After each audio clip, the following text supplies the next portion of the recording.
Welcome to the Emerging Lawyer series at the Coffee Conversation Show, powered by the Emerging India Forum TIF and a tech partner, Prime Infotech Solution.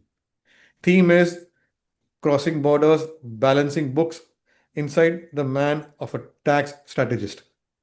Few professionals can claim to see both sides of the legal coin, the precision of numbers and the persuasion of law. Sumit Mangal, tax partner at AZB Partners, is one of them.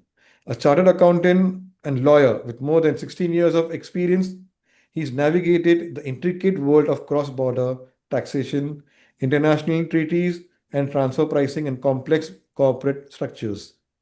From representing multinational clients before tax authorities and courts to shaping litigation strategy, Sumit's career has been a masterclass in blending logic, law, and leadership. In this episode, we uncover the story of a man who makes the most complicated financial puzzles look surprisingly simple, and we also come to know Sumit as a person. So, welcome, Sumit, to today's Coffee Conversation episode. Thank you, Amir, for having me on the show. It's a pleasure.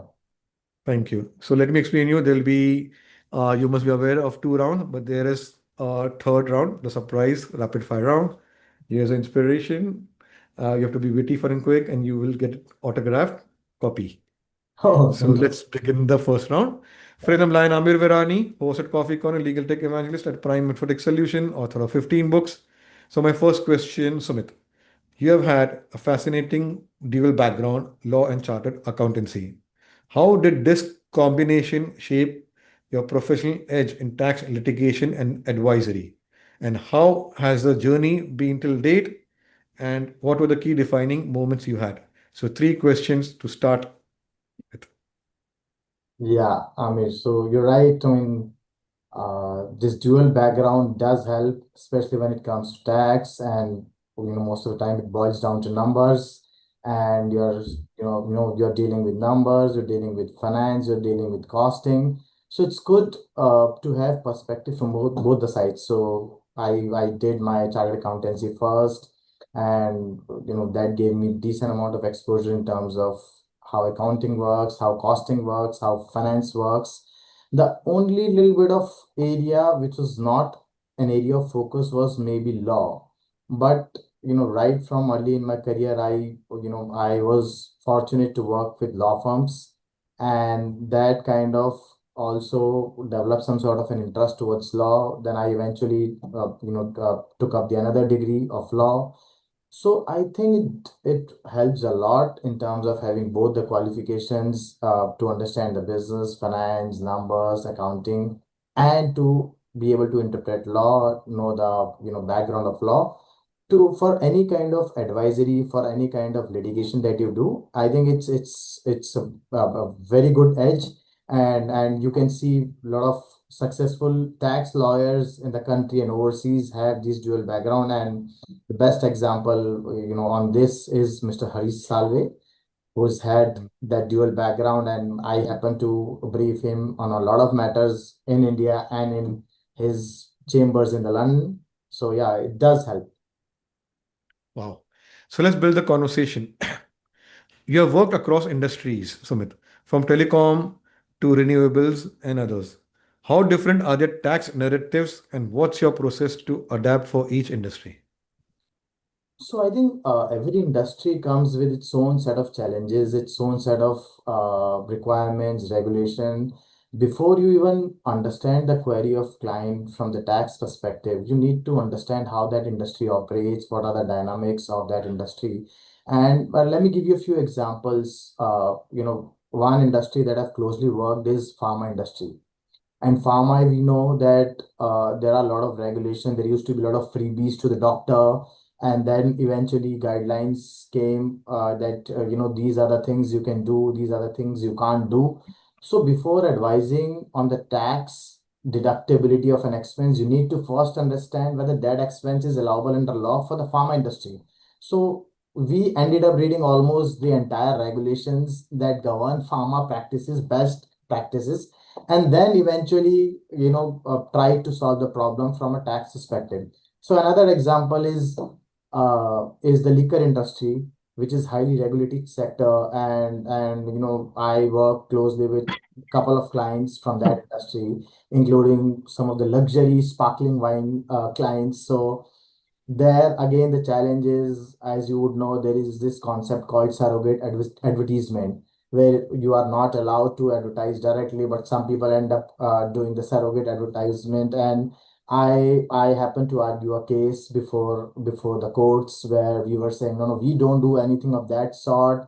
First of all, it's not something that we do which is barred by any legal regulation. And then we argue the tax case. So first of all, we had to convince the court, yes, this is the industry we operate in, these are the dynamics of the industry, we have not violated any law, and now then how do you deal with the tax problem? So yeah, it gives you very interesting flavor, and that's the, I think, advantage of being in the consulting, that you get a glimpse of every industry, right from renewable to hotel industry to renewable, and everything comes with its own set of challenges. Wow.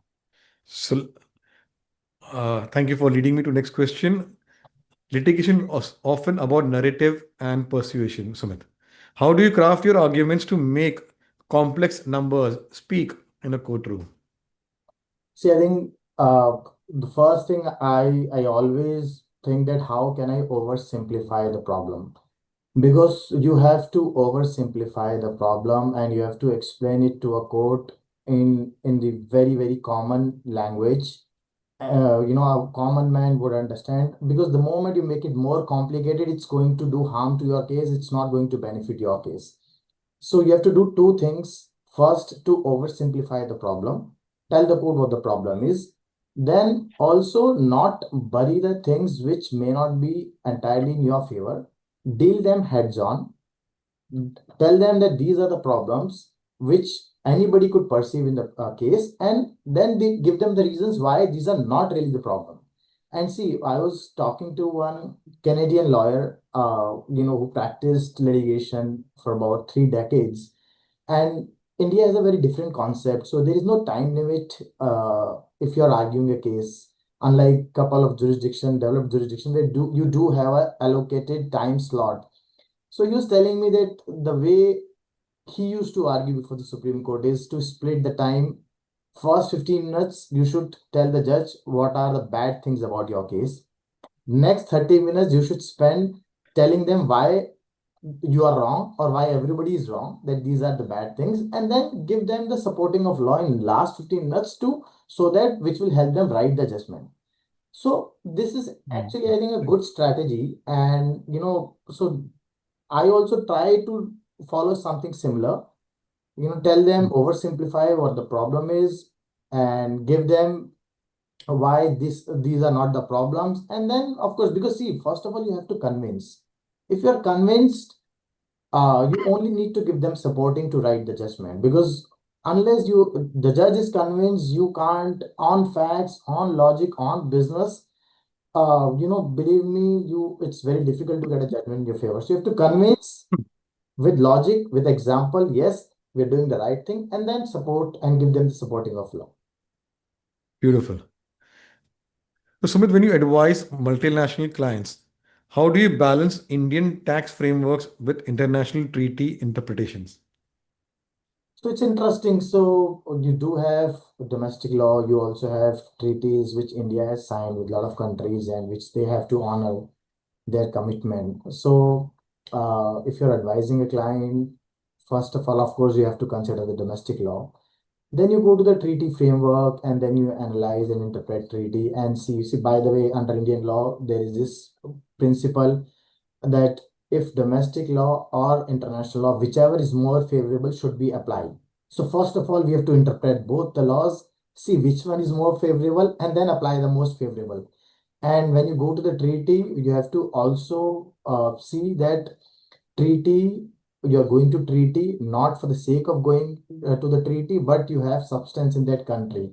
Because of late there is a lot of litigation. Are you just a sham vehicle trying to take advantage of the treaty which India has signed, which gives certain beneficial taxing rights, or is it a company with substance? So therefore before even jumping to the treaty, you have to first see that that company has substance to avail the benefit of the treaty, and then of course you go to the treaty, and then you go to the international jurisprudence, because at times on the treaty you may have international interpretation of those global treaties which may or may not be acceptable to Indian courts. So you have to find international jurisprudence and try to mold your arguments to convince that yes, these international best practices and interpretation should be applicable. So you have to balance both the scales and then give your holistic advice to the clients. Wow. So tax law often sits at the intersection of business and policy, Sumit. How do you keep pace with constant business developments, regulatory and global changes? Yeah, so tax, I think, is slightly more challenging in that sense because for two reasons. One is that it gets updated every year. So unlike some of the laws which are probably which were made during British regime, and there are archaic laws, and there have been very little amendments to those laws versus tax law, which you have every year, yearly budget, finance budget, amendments, all of that. And I'm sure right now you would have heard that they've decided to scrap the entire law which was in effect from 1961 till date. So from 25, they've consolidated everything into new law. So 1961 law will be replaced by 25 law. So you have to be on your toes. You have to be updated in terms of the law. Besides being updated on the law, you also have to have a little bit of insight into the industry, how these industries operate, what are the specific challenges one industry is facing. Because most of the time you see if tax authorities pick up an issue, that issue is there for every player in the industry. So you have to be updated what industry is doing. So therefore, you have to keep reading a lot on the business side, on the finance side, and also be updated in terms of tax law and jurisprudence. Beautiful. So let's go maybe down the lane, Sumit. What's been the most challenging or intellectually stimulating case you have handled? And what did it teach you about strategy? Yeah, so in terms of the cases, there have been quite a few. So what I can think of right now is one interesting case, which was a big tax dispute, maybe, I mean, top five amongst top five tax disputes in the country till date. It was for a telecom company for about 20,000 crore worth of tax dispute. And again, involving treaty interpretation, involving retrospective amendments, the so-called infamous retrospective amendments. So we've dealt with that litigation. We were handling multiple litigation pan India, and that involved treaty interpretation. So that was quite challenging because we were fighting on a lot of fronts. So what we did differently is, and I happened to interact and work very closely with American lawyers, European lawyers on that matter because it was an international matter and a big dispute. So it brought a different perspective, and the way we applied our strategy. In terms of the strategy, earlier I used to believe that okay, you look at Income Tax Act, you look at treaty in a particular narrow or myopic view. But the moment you handle something of that sort, so you realize that you should never close your option, never only exercise one option, you should exercise multiple options. Like there are bilateral negotiation options available under the treaty. We invoke that. We filed cases in the court in India. We also explored something very interesting there. So we look beyond tax. So there are investment treaties, and under the investment treaties, government has the obligation to protect investment of non-residents or the foreigners. We invoke certain clauses of the investment treaties to say because of the tax dispute, my investment got eroded in the country, and therefore I have a rightful claim not under the tax treaty but under the investment treaty. And we work very closely with a London-based law firm on that matter. So, and only three companies till date have invoked that investment treaty. And once we invoke that, afterwards, government made sure in all future treaty negotiations on the investment side, they have incorporated a clause that tax will not be part of the investment treaty. So that because people started using investment treaty for the tax claim. So this was quite interesting. involved a lot of back and forth meetings with different stakeholders, different lawyers from across the globe. It was quite interesting case. Wow. So, Sumit, in your experience, what's one misconception people often have about tax law or taxation disputes? So, misconception, I think, in terms of advisory. So, I'll split it into two parts. One is in terms of advisory. People think, I think it's about, it boils down to the applicable rate of tax, but it's not. So, it's much, much bigger and beyond that. It's not really a choice between 10% and a 20% rate. No, it's not. It's about having a substance. It's about having a right structure in place. It's about having commercial justification. It's also about having to fit this piece into the overall commercial objective. So I think off late people have started to realize that yes, no, tax is also as important as any other aspect of law. Earlier, I remember there were people who used to do all structuring from a corporate perspective, from a legal perspective, and then come to tax a bit late. And then when somebody used to tell them, no, no, tax, you can't even do that from a tax perspective, and they were taken aback. Oh, so we should have involved you from right from the inception. So now that mind shift and that shift in the thinking has happened where people now start involving the tax consultant right from the inception stage, and so that to make sure everybody is aligned, all interests are aligned. So I mean, there was a misconception long back, but I think now people have realized the importance. And maybe there were a lot of disputes like Vodafone, which became one of the biggest dispute. So then people realize, no, you need to take proper tax advice. And in terms of dispute also, so a lot of people earlier were used to comply whatever tax notices come, used to regularly comply with the notices, supply the information, and then go through run of the mill stuff, go to next level, go to next level. Now people are realizing, no, what are their rights in terms of the disputes. It's not necessary for me to only go through that regular appellate remedy. I do have access to court. If I believe some of those things are completely wrong, it involves jurisdictional issues, it involves limitation issue, I don't need to wait for 20 years to go to the court. I can exercise that court remedy today. And we have we have advised a lot of clients. I've appeared for a lot of clients where we have approached the courts on day one, and we've been successful from High Court and Supreme Court. So you bypass the entire like 15 to 20-year time frame, and then you go to the court straight. So I mean, there is a lot of awareness now. So in terms of disputes, in terms of advisory, both. Wow. So, Sumit, how has your leadership style evolved over the years from 14 years at Luthra, now at AZB in Partners? So I think in terms of style, I would say that style is almost the same. Not much has changed in terms of the style. So I was fortunate to be part of Luthra family for decent 14 years. I never thought that I'll be out of Luthra ever because I whatever I thought I got from there in terms of career progression, in terms of opportunity, in terms of full independence and flexibility to do and go ahead and do whatever you feel like. Whether if you want to argue a high stake matter, firm will support you, and they will show their trust in front of the client. So I mean, got everything, and I'm fortunate to have built a decent team around it. And so there were a lot of issues of late because of management and because of split of the firm. And at that point of time, I decided to move from Luthra to AZB. And till the time, Rajiv Luthra was a great visionary and was the best person to work with, and his style of, and we learned a lot from him in terms of leadership style. So leader is one who can create leaders, who can give a lot of flexibility to the next generation.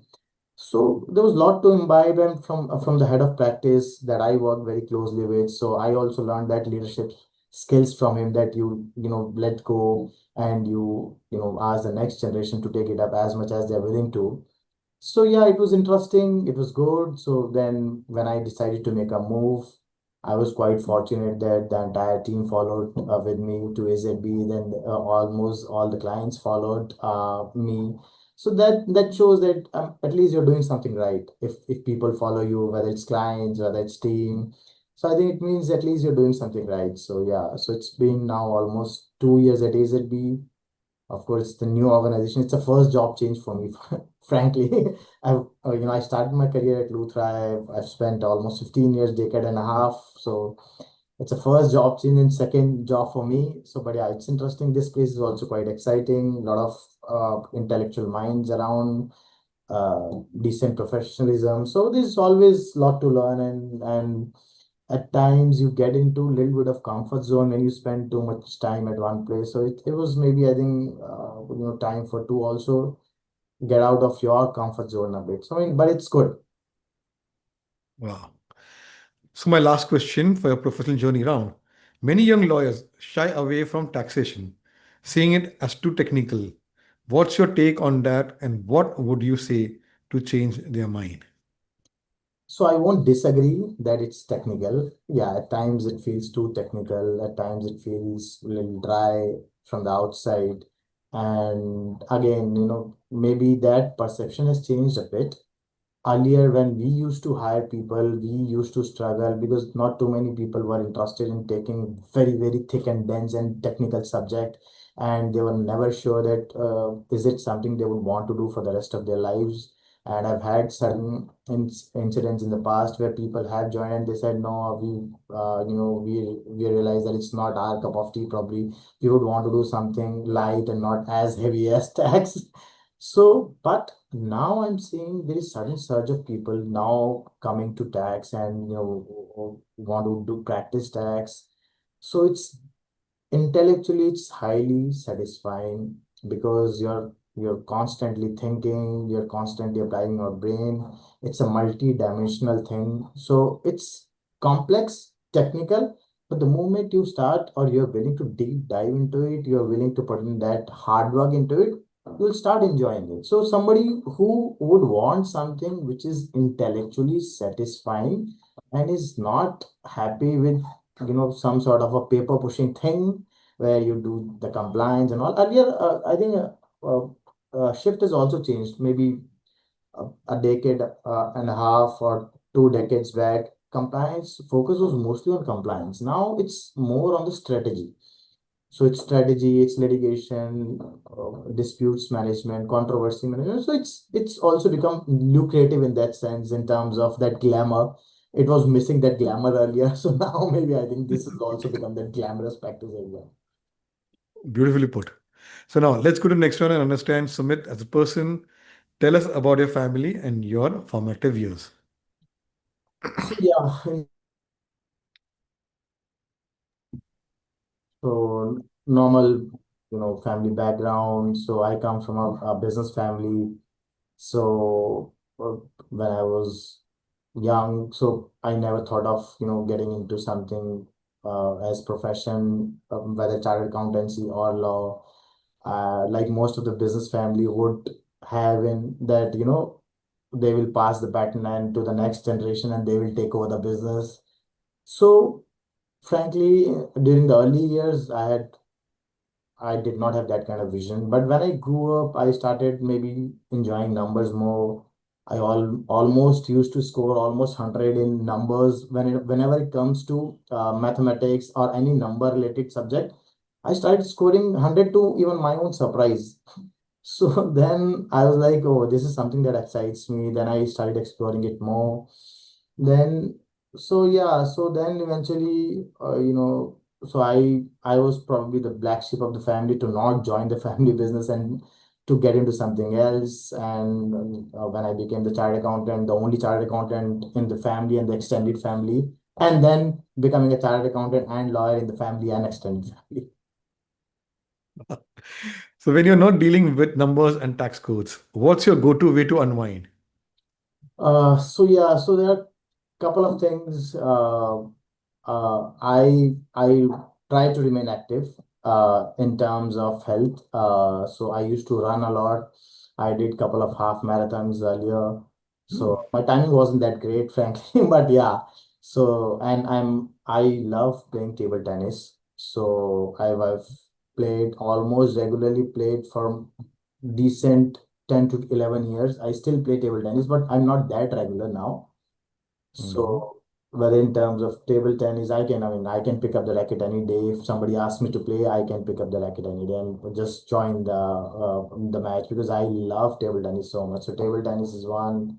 Running, I'm not that active, so I try to do something else, maybe go to the gym and do some workout and all is what I'm doing. That actually is takes the steam off you and it gives you physical and mental strength both. So yeah. Wow. So, share your experience during your graduation from North Campus at Delhi University, and how did you balance your regular college alongside doing CA?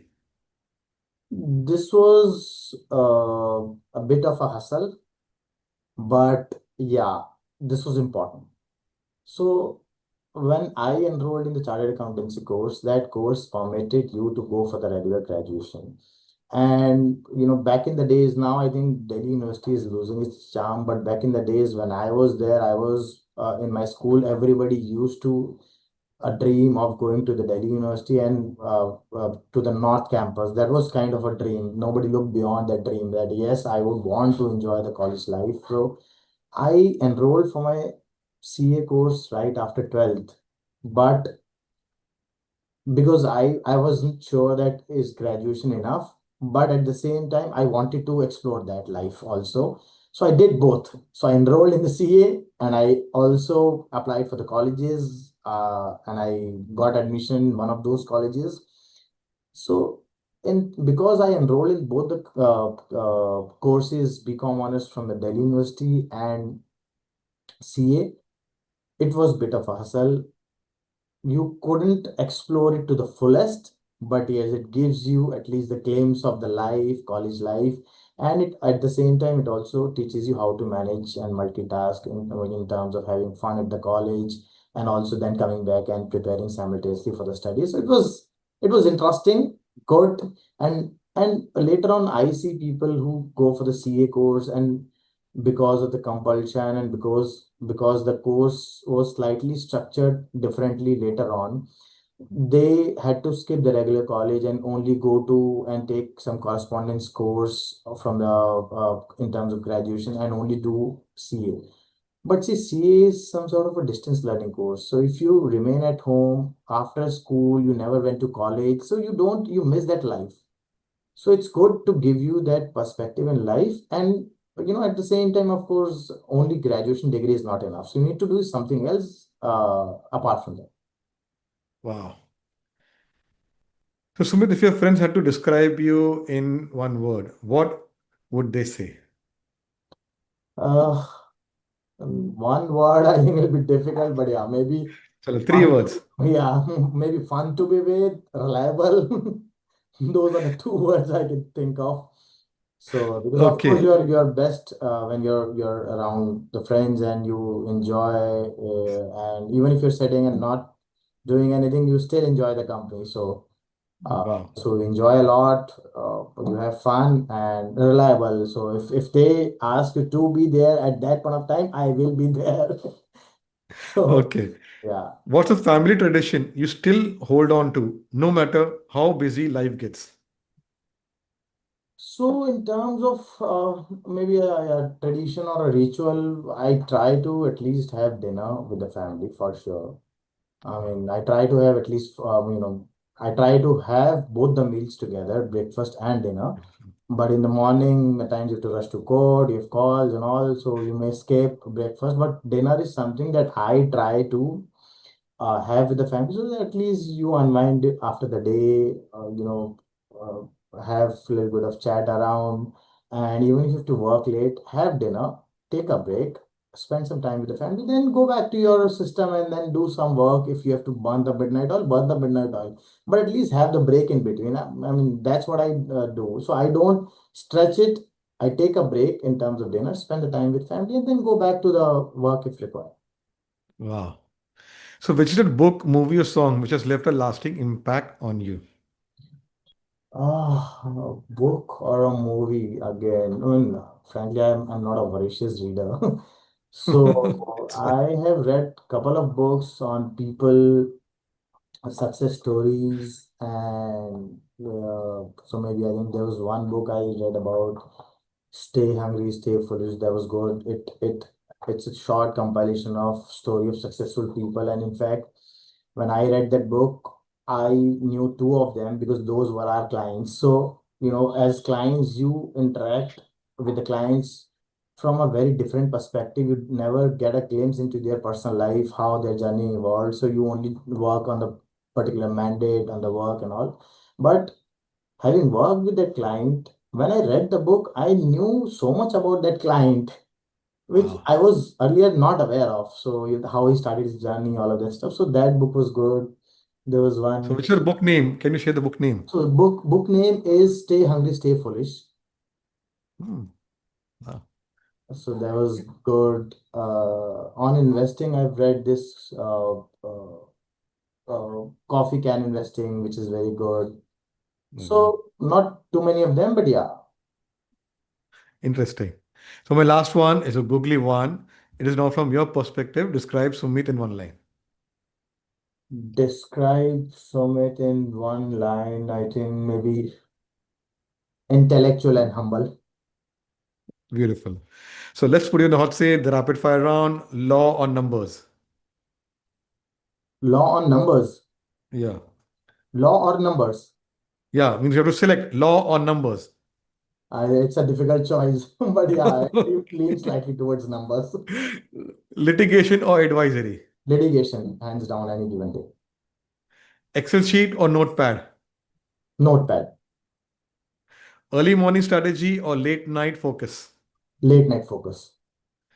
Favorite time of year, budget season or year end. Year end. Your comfort food after a long work day. Anything in terms of homemade food, I think is a comfort food. Your favorite color. Green and blue.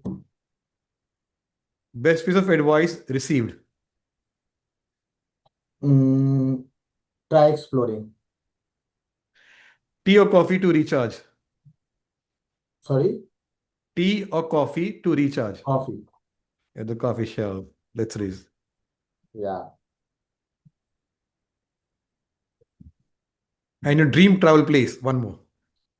A dream travel place, I think, is to see Northern Lights. I went to Wow. Helsinki couple of times, Wow. and every time I had to come back and do not explore the Northern Lights. I was so close to Northern Lights, I couldn't see Northern Lights.